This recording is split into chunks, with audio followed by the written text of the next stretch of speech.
Hello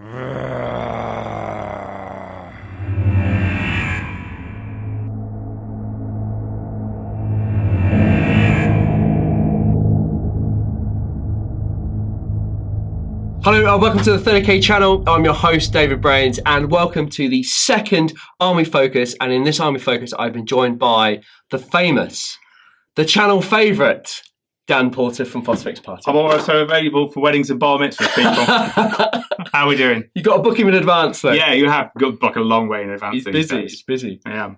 This, for me, is fantastic. It's really great to see Dan back on the channel. We saw him recently, or maybe a few months ago, with sort of the Titanicus, easy for me to say, and a few other bits and bobs, but he's returned with this spectacular Word Bearers army.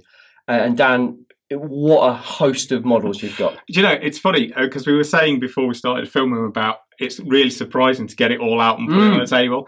I had no idea there was this much of it. Intellectually it did, but you don't know what it looks like. And it looks different on the kitchen table than it does set out on a board. Oh, yeah, on a lovely board that you built for me. Thank you very much indeed, Mr. Brains. My pleasure, my pleasure. Well, there was two reasons why I built Zone Mortalis. The first one was, of course, I saw the Word Bearers standing atop to a ready-made pulpit in a hangar bay somewhere. Giving a speech. Yeah, inspirational stuff. Absolutely. And secondly, of course, Zone Mortalis has gone down the gurgler. Oh, what? It's gone. Well, that would seem to be a bit of an oversight, wouldn't it? Oh my God!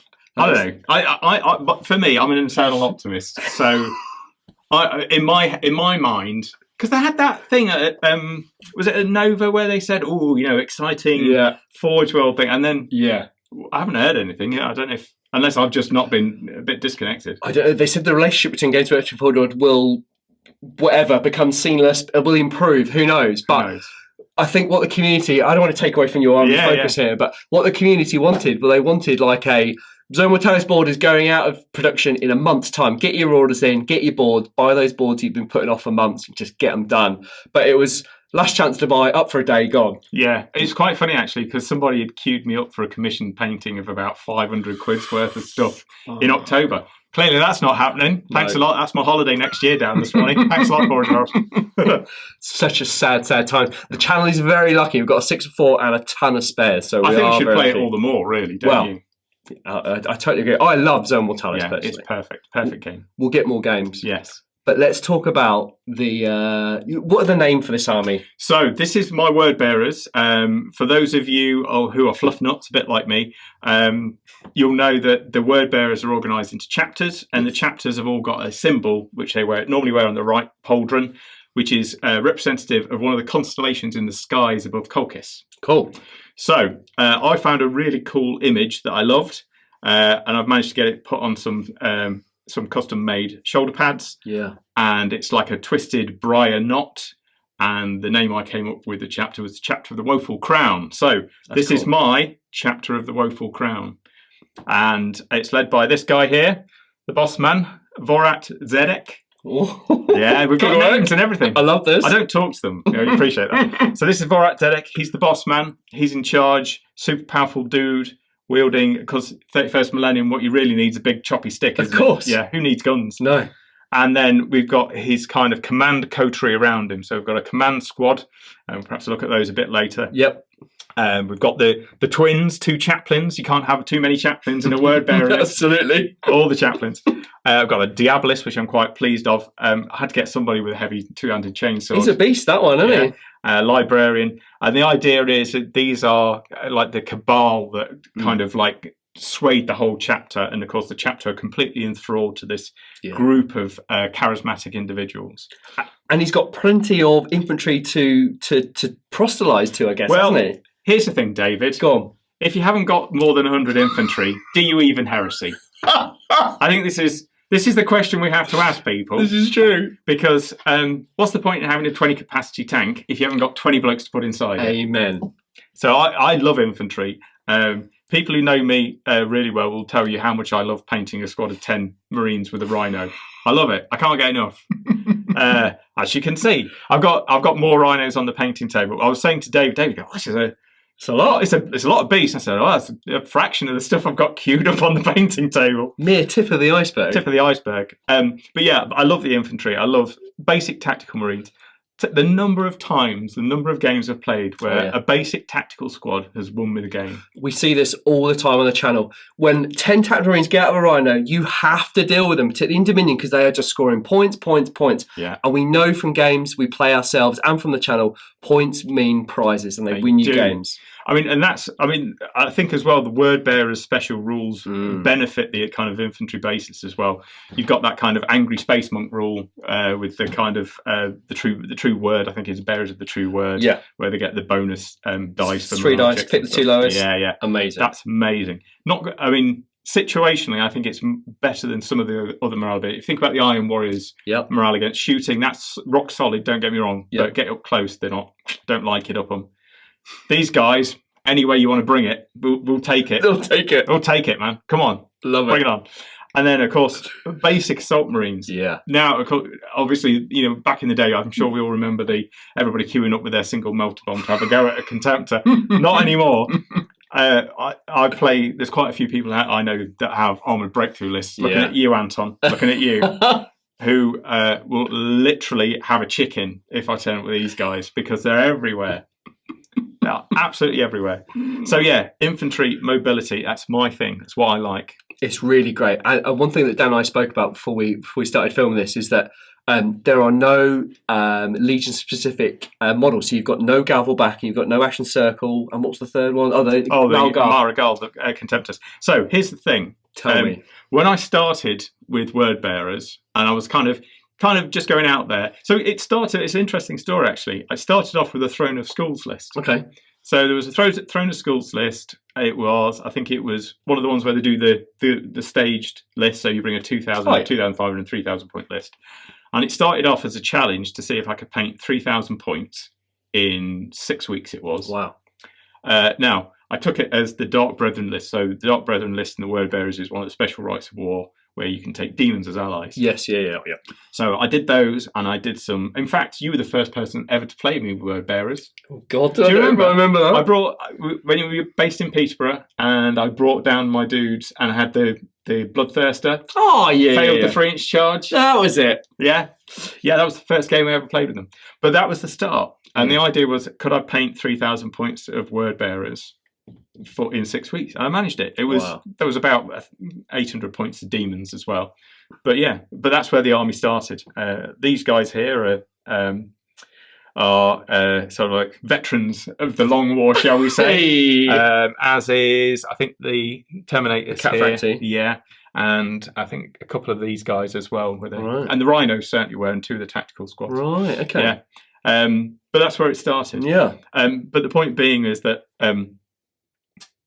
starting off from that as a basis, everybody who said, I was looking at starting Word Bearers, everyone's going, oh, you've got to take your Galval back. You've got to have the Mara goals. You've got to do this because, that's what win your games. You need to play it like this. Anybody that tells me I've got to do something like that, I will do completely the opposite. I'm a proper sucker for negative reinforcement. That kind of, you should do this. Well, stick it where the sun doesn't shine. I'm going to do something else completely. So I do have some.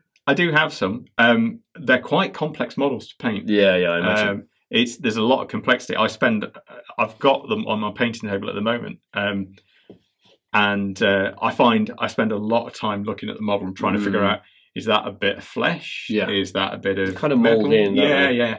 So really tricky to paint, but I think they are really good. But I think, especially if you're learning to play, I'd always be really cautious about taking a model or something that powerful in the list that you end up being a crutch. Yeah. So I'll say it with a lot of new players at the club where I play regularly, agree. And they take, I want this list. I'm going to take some of the biggest, powerfulest things I can, and then you lean on it, and you don't actually learn how to play well. Yeah. That's not me. I'm trying not to be too preachy about it. People spend the money, buy what you like. Sure. But that would be my advice, and certainly why I've not got any painted Galval back, because I feel like if I took them, I'd end up leaning on them too much. Yeah. It's fair to say, and there's nothing wrong with it, most lists, Word Bearers, include that classic, I'm trying to remember the list now, it's a Spartan, Galval back, the Dark Brethren, I think, or the Dark Martyr, I think he is, Chaplain and something else, usually Lorgar as well, and it is an unstoppable force.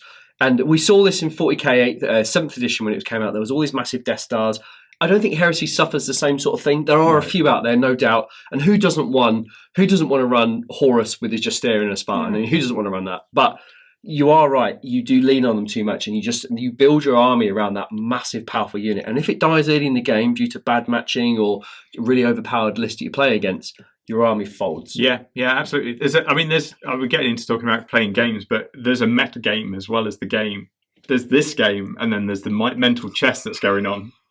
And I've seen so many people fall for the sausage.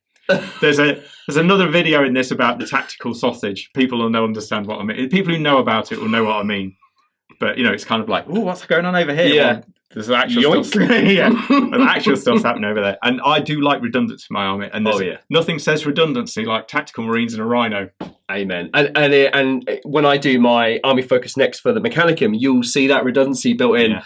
High powered, low AP in the vehicles, and then again on the infantry, and there's a ton of infantry to reinforce. All overlapping fire lanes, it all works. I don't always win games, but it does work. No. But often. I think I think that kind of combined arms. And I think the game itself, the way the game plays, rewards that kind of thinking and playing. Yeah. So hey, that's what I like. A lot of the redundancy. I totally agree. I couldn't agree more. It's definitely something worth working to. And if you're not playing with at least 2 or 3 10-man tactical Marines, then you need to get them in because they will score you the points. Yeah. And scoring units, absolutely key. Yeah, 100%. Because I think it's 5 out of 6 missions all rely on scoring units, don't they? Absolutely. Now, talk us through. We kind of separated them out a little bit. So we've got the armoured sort of stuff on here, and we go over to the infantry. But let's start with the tanks on the side. 3 Phobos, aren't they? Yeah. 2 Phobos and an Achilles. Oh, an Achilles. Sorry, Achilles Alpha, I should say. Achilles Alpha. I really like the Phobos pattern Land Raider, mainly for the assault vehicle rule. Of course. And I had a bit of an epiphany about Tank Shock the other day. Okay. I read the rules properly in the new rule book. I hadn't realised how powerful it can be in the right context. Explain. So there's a bit where if your tank stops because your Tank Shock just tank shocks. Yes. If you end and the model's underneath the tank and it cannot move, it's removed from play. That means you could theoretically run over a Primarch. No. Yeah. Chances are this Primarch's going to punch a giant Primarch shaped hole in the front. This is true. But there's some context, and I think I like those little bits of rules where you think, I don't think I've seen many people think about that or think about how they might use it. And I get that it's contextual. But Land Raiders, I think, are absolutely great. You can do so much with them. The assault is great. Yeah. The fact they're armor 14 all round, you can be really quite ballsy with them in terms of the game. Like, I'm going to take some chances. And I just love the Achilles Alpha. I love it. It's just, that's a classic example of a sausage, right? People see that and they'll focus loads of firepower at it while the rest of my army is running wild. And scoring points. Yeah. Totally agree. But I love those. And so one of the things we'll talk about later is one of my plans for the future for my word bearers. Yeah. But this is my start of my, is it armoured? I think it's Armoured Spearhead's the one. Oh, okay. Where everybody's in Land Raider. Yeah. So this is the start towards that. Other thing worth bearing in mind as well is these 2 used to be Sons of Horus tanks from my Sons of Horus. We talked about this. Yeah. So there are some former Sons of Horus in this army been stripped and repainted into the true colours of the followers of Lorgar. And these 2 were as well. And it was a really interesting challenge actually because normally, I mean, you're a big airbrusher as well. Yeah. You build and paint stuff in component parts, don't you? Yes. These guys were kind of, they were stuck together. Fixed, yeah. And so there was a bit of an interesting challenge about how to repaint them. But they're quite nice as well because there's lots of flat areas for me to do my trigonometry homework on them. Yeah, I didn't realise when Dan was pulling out this evening, I thought they were transfers and they weren't. They are that good. So you've got a real good steady hand there. Oh, it's ages of practice. And that's really key. I call it trigonometry homework because my daughter was looking at some stuff I'd painted the other day, and she was, Dad, why are they doing their trigonometry homework on their armour? I thought, well, yeah, it does look a bit like that, I suppose. That's but awesome.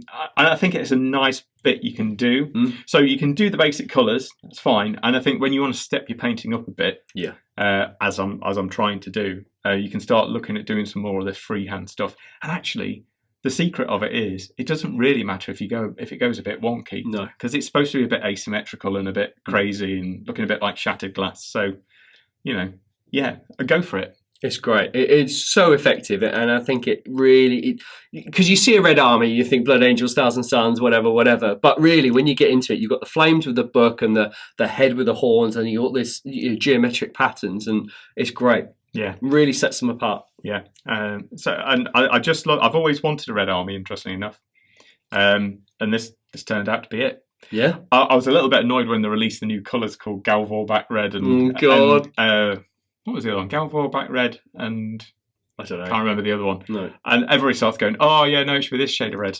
Again. No, it's this shade of red. I think you're fine. It's good. It's quite dark, which I think is kind of the underlying current of the word bearers. It's good. If they were bright red, it wouldn't quite work. No, you've got to. It's a bit sinister. Yeah, and you want that. What I've tried to do is, with the colour scheme is get that contrast between the darkest recesses, if you like, and quite bright highlights. But the black and the red work really well. Yeah. You can't really go wrong with that. No. So I think I find it quite easy to paint now. But as you can see, I've done quite a lot, so I've had a fair amount of practice. See, that's the thing with painting. It's about repetition, and it's just getting your colour palette down. And when I paint my Mechanicum, I know that I only use 6 or 7 or 8 coloured paints, and that's all I've got on my desk, and the rest of the stuff is away. And I don't use any other paint, and you just get into that rhythm of, where the highlight goes or the recess wash or whatever. And one of the things that I will commend Dan on of all of his armies, that firstly, they look fantastic, but also they are just consistent across the board. And for me, visually, that works so well. Yeah, and it's funny, actually, because we were talking about some of the other stuff I have and a potential future for that or not. And one of the things I've really enjoyed about my word bearers is at no point I've ever looked at it and thought, do you know what, I want to strip the lot and start again. Yeah.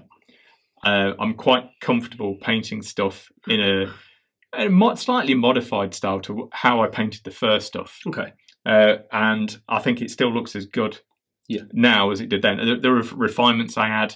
I've started going back through the occasional model, adding more of the kind of like the freehand, which I've, maybe repainting a few faces and stuff that I'd made a bit of a pig's ear of in the past, if I'm perfectly honest. Okay.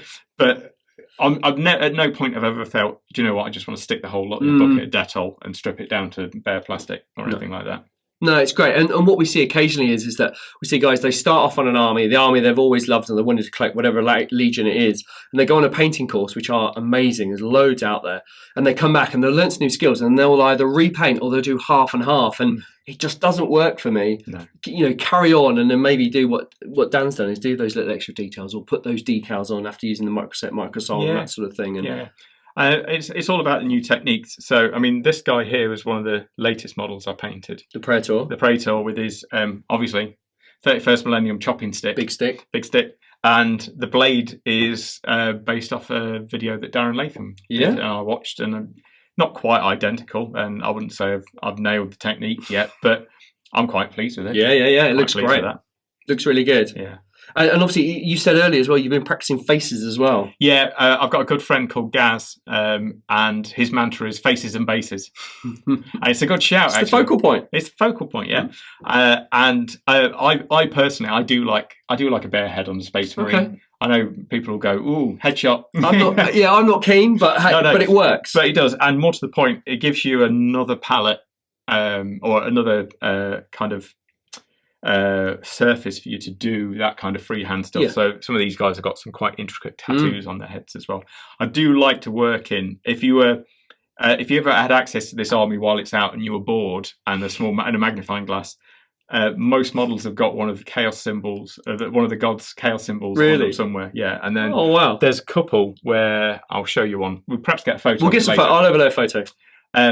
Where what I do is I'll take the icon and deconstruct it into its component parts, and then I break it down. So if you look at it, you think, oh, maybe is that a symbol of Slaanesh?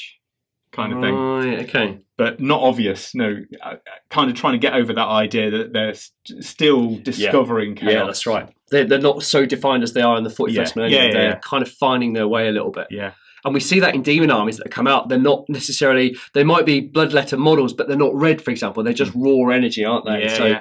I think it's a really cool way of doing them. It really is. And I think that's a key part of these guys, actually. In fact, it's one of the, if I'm honest, it's one of the things that attracts me to word bearers conceptually, is that because I can imagine myself being a word bearer, and I'd be the kind of guy that falls for the blandishments of chaos, because I'd be that. I'm that kind of personality. I've got to know. Yeah. I've got to know what's on the next page. I've got to know what's written in that book. I don't care what. Don't have a look in there. All right. Well, I'm going to have a bloody look then. Exactly. Oh, it's all right. And it's that reaction. Yeah. To the kind of the truth of the warp. It's like. I think Argyle Tall talks about it in the book Portray. He says, it's not that I like the truth, but you can't argue that it's the truth. That's right. Yeah. He said, you don't have to like it to understand that it's true. Yeah. That's so true. That's kind of me. Kind of, the uncomfortable, inconvenient truth. Yeah. It's amazing that the whole story that we play this game on it's kind of down to these guys, and it's based firmly on this, and like Dan said, the truth, and you don't want to admit it, but it's there. It's fact. There. I mean, it's the other thing as well. I'm a great believer in certainly in gaming systems. I don't like compromise. I like compromise in general in life. Sure, you kind of have to, don't you? Yeah, but compromise in gaming systems, no. And I like these guys because they're unashamedly the bad guys. Yeah. It's like there's no morally grey areas. There's no kind of like, oh, if only Abaddon this hadn't happened to him, he'd have been all right. Yeah. No, these are all bad guys. They're 2 feet in, aren't they? Yeah, proper in. No messing around. Yeah. I want to talk a little bit more about some of the specific units you've got. You've obviously got a ton of tactical marines, and we talked about how effective tactical marines are in the game and are essential. You've got both types of Terminator armor. They're Tartarus and Cataphractii. If I'm honest, I prefer the Tartarus. Okay. I know that can be a little bit controversial. People like the 4-up save from those guys. Sure. But I think on the basis that... So there's a couple of reasons. One, they're effectively power armoured marines. So they get Overwatch, they can run, sweeping advance, the whole bang shoot, which is really key for what's essentially a... melee oriented army. Word bearers are perhaps not. They're no blood angels. They're no night lords, but they've got a bit of a penchant for close combat. They're all right at it. 10 tactical marines, X close combat weapons will do the number normally. Sure. So I like that. And actually, for the vast majority of shooting the encounter, they've got exactly the same armor set. Yeah, exactly right. I'm sure we've all played games where the thing that kills your Terminators is not the plasma gun. It's a bunch of Egypts over there with the bolt guns that are going to gun you down. It's weight of firepower. We talk about it all the time on the channel. If you're rolling 40 dice from Volkites, it's something will fall. Yeah, absolutely. So because of all the other benefits and because of that, Tartarus gets my vote. That said, I do like the aesthetic of Cataphractii. They just look like... That's exactly how I feel. Yeah. I love the look of Cataphractii. But the versatility of Tartarus just makes so much more sense. Absolutely. And I think Terminators, again, it's one of those iconic Space Marine units, and I think they've got. I like the what they can do, and the kind of the emotional pull they can have on the table. When you put down some Terminators, your opponent's going to look up. They're going to get attention, aren't they? Yeah, get the attention, and so that's a classic mix that I like actually. Because obviously these guys have all got chain fists. Yeah. But their role when I use those 5 are specifically to jump out something and carve up something big and scary, like a knight or a leviathan or whatever. These guys are much more general purpose, so I normally split them half chain fist, half lightning claws. Okay. Lightning claws because get rid of AV3 Egypts if they get too close. Yeah. Chain fist for anything else that needs taking out. But I think it's a good balance to have those kind of two. I think having a mix of Initiative 1 and Initiative 4 weaponry is really good for when you encounter things like Space Wolves. They have lots of different weapons at different initiatives, and you do suffer some casualties, and then you get down to the low AP, high strength stuff, and so it's a good way of kind of meeting them at their own game as well. Yeah. So I always find that's quite a good unit to have, and also why my Praetor's in Tartarus armor. Yeah, that's a great bodyguard for him, basically. It's a good unit, and I noticed as well you've got a few flavors of dreadnoughts here as well. Yeah, I love my dreadnoughts. So these two at the front.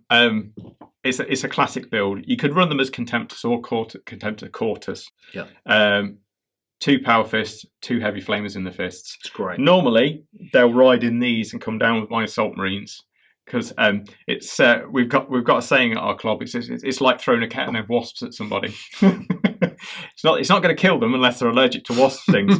But again, Contemptor comes down and goes, surprise. Yeah. You know, he's like, what do I do with that? It's all about forcing decisions. So if you've got a Contemptor and some tactical and some assault units come down, you've got to portion some of your army off to deal with either one. Because if you let them get to you, they're going to do you. Yeah, and it's almost like I don't care if I lose these. Because actually, if they've got to turn 3, they've probably done what they needed to do. Yeah. They're in the middle of something. They've forced you to make bad decision, maybe. Yeah. At which point, because I normally deploy these as part of my drop army. Yeah. The rest of the guys then are doing whatever they're doing. Yeah, they're a major distraction, and from playing armies, drop armies, they really cause my Mechanicum issues because we need that long-range firepower to pick off the transports and the Sicarans that will do us damage with our long-range weaponry. But when we get these guys drop in, we have to turn to face to deal with them, and then the guys on the back line aren't getting shot at, and they can move closer. So as Dan said, by turn 3, they've done their business, and the stuff that was 24 inches away is now 6 inches away and is going to charge you. Yeah. So, yeah. Yeah, I mean, everybody buys Leviathan. I don't think I know a Heresy player that doesn't own a Leviathan. They are amazing. They are amazing. Interestingly, I always think it's quite interesting when you look at somebody who's been playing for more than about 6 months and see if the Leviathan's still in their list. Because very often they do get shoved out. Mainly because I think most people's experience of it is they stick it down and everybody goes, alpha strike that until it goes away. Because I particularly like this configuration with the 2 storm cannons. I'm surprised, if I'm honest. Yeah. Yeah. I like that one because it can reach out and touch people from a long way out. And people are terrified of that. That I think if I were to tot up the kills of stuff, stuff that damage that my various bits of pieces have killed, I think that's got the highest kill count. Really, that's interesting.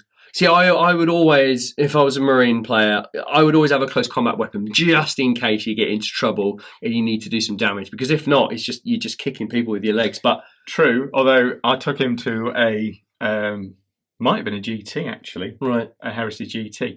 I managed to hold up 40 Space Wolves.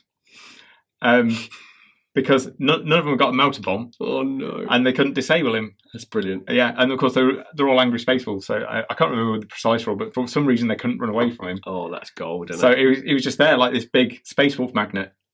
Singularity drew them all in. Hold them all up. Yeah, which was great. But yeah, I do like the 2 Stormcast, and I like the aesthetic of it. Yeah. I'm not compensating anything. I'm just pointing that out there. I've got a similar. I do love the Mortis Dreadnought configuration as well. Yeah. I love autocannons. I do love autocannons. Why not? And this one, I think, in game terms, it's probably the weakest weapon combination because you don't get that many shots, and it's kind of like strength 7, which is kind of middle of the range. Yeah. But, he's always done stuff for me. Is he a Mortis? He is a Mortis. Yeah, I guess you got that Skyfire option, haven't you? Yeah. Just to get lightnings at bay. That's right. And actually, people can be quite scared of that. Yeah. I mean, it's the range, isn't it? Flip it. If I'm bringing stuff in this, that gives me the willies, that does, if I'm honest. Number of times that's been shot down with the HQ and the dudes in. Really? Yeah. It surprises me. You don't see many get shot down, but yeah, fair enough. I might just be particularly unlucky with flyers. Yeah, maybe, I don't know. You don't see many shot down, but... Yeah. And then on the left-hand side there, you've mentioned your Dreadclaws, rather, but you've got Assault Marines. 45 Assault Marines. That's mad. There's another 15 I need to bring. Wow. Yeah, but I think if you're going to take Assault Marines, you can't compromise. There's no point compromising. The number of times I've seen people take maybe like a squad of 10. Yeah. It's not going to cut it. You've got to go big or go home. Yeah. So 3 squads of 15. I have realised I've forgotten my 3 apothecaries. But okay. Ain't no thing. It's all right. They're probably in the Medibay fixing somewhere. Extracting gene seed when they're not supposed to. Normally I have apothecaries with them. Big points investment, but sure. Again with that angry space monk rule, with all their close combat attacks, with the melt bombs, and their speed with the jump packs, they are always spot on. The thing is, you need large numbers because if you are going to drop them, they will draw attention. So you need to weather that firepower and at least hit with 10 of them. Yeah. And I guess 40 attacks on the charge or 30 on the charge or something like that. So they get 3 on the charge each. Yeah. Because they've got 1 basic, 1 additional close combat weapon, 1 for charging. If you put a chaplain in as well, though. Yeah, that's fantastic. So you need 10 at least to hit your intended target. Yeah. I mean, these guys have got... let me just do this. Yeah, go on. They've got Oh man! Oh, I love this. So I can put jump packs on them as well. That's cool. That's really cool. Yeah. And we talked a little bit earlier about something you've got planned. So hashtag all the consoles. Yes. So if you follow me on Instagram, or if you follow me, I'll put them on the Facebook posts as well, especially Phosphex Party posts as well. I've set myself a kind of a challenge over the next 12 to 18 months.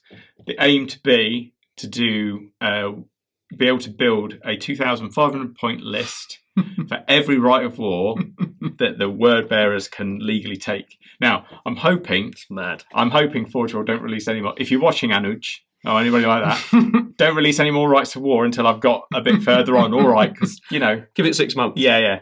Now, that's not to say I'm going to do however many points times 2,500 points that would be. I'll reuse stuff. So I will end up doing 6 tactical squads if I'm honest. Because I just want 60 Marines. That's cool. But yeah, 2 tactical troops in Rhinos might be troops in one list and in another list, and so on and so forth.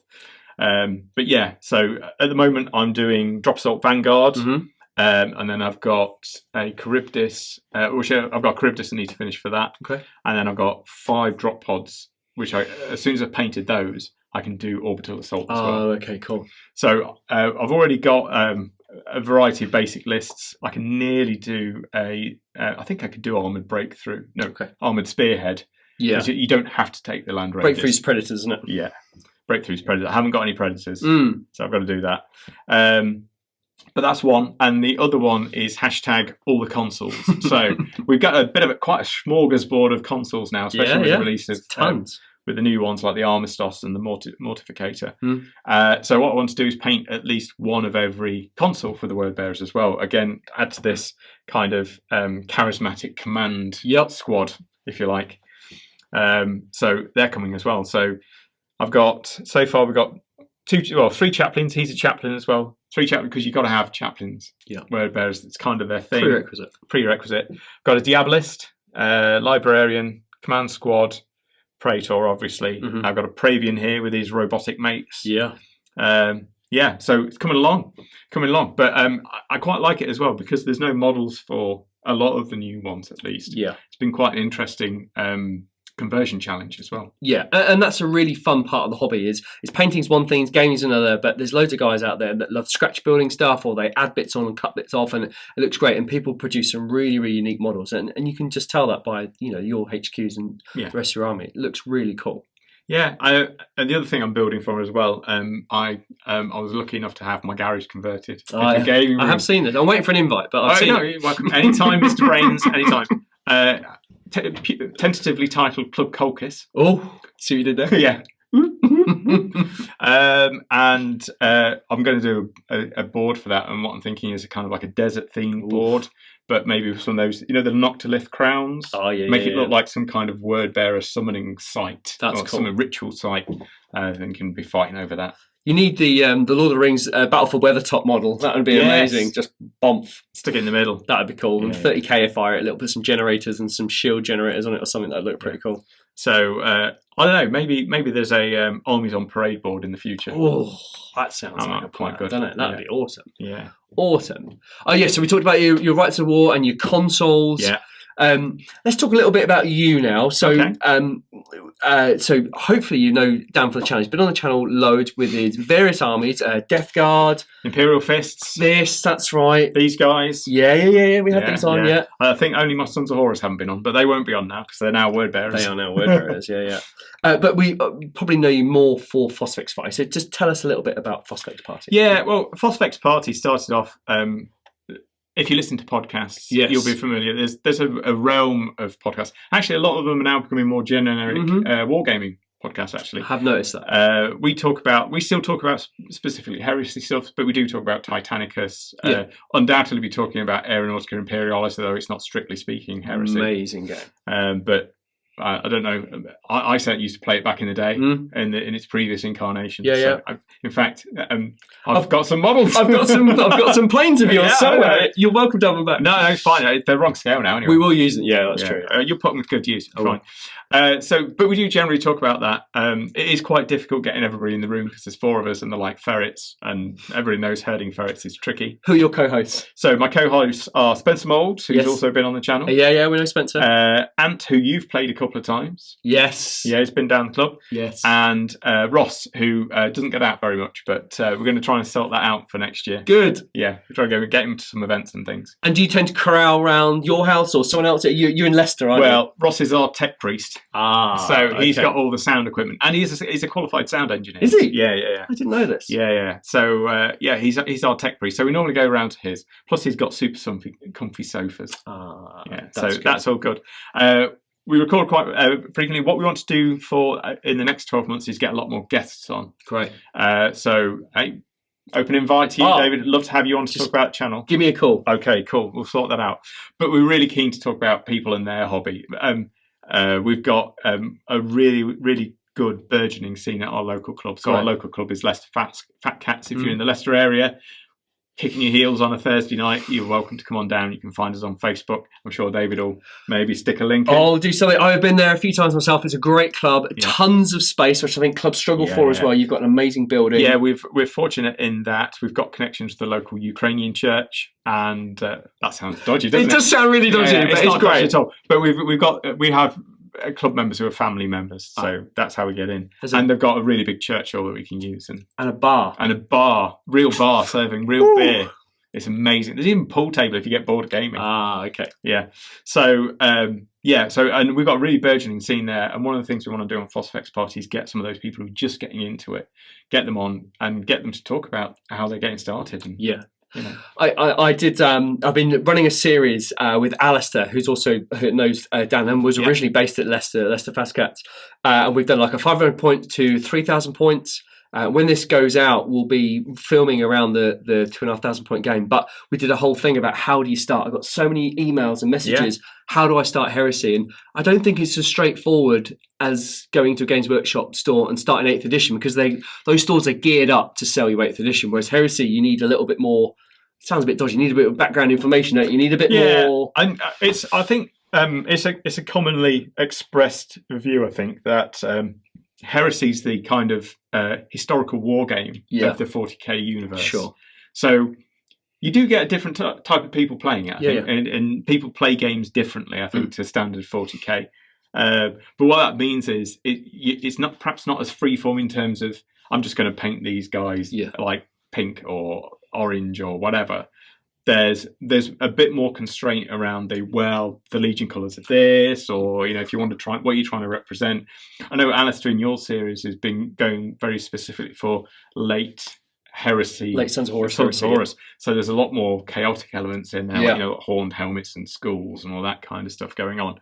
Which is great, totally within the realms of Heresy to do, but. It's like anything. Everybody's got an opinion, haven't they? Hey, welcome to the internet. Welcome to the internet. I was thinking as well, when you play Heresy, I think the community is a little perhaps a bit more protective of the legions and some of the rights and various, which is great. It's a really, really great thing. But I just think it needs a little bit more in-depth knowledge before you get into it. And doing that feature that you've done and that we're doing at the moment is brilliant to get people in, because we need people in at the bottom. We do. We do lose people at the top. I say this all the time, and it's the same with the club. I'd quite happily pay my club subs to keep the club open, even if I don't go, because I want it to be open when I do go. Same with players. I love playing this game. I love playing the game. I love the historical historical 28,000 years in the future.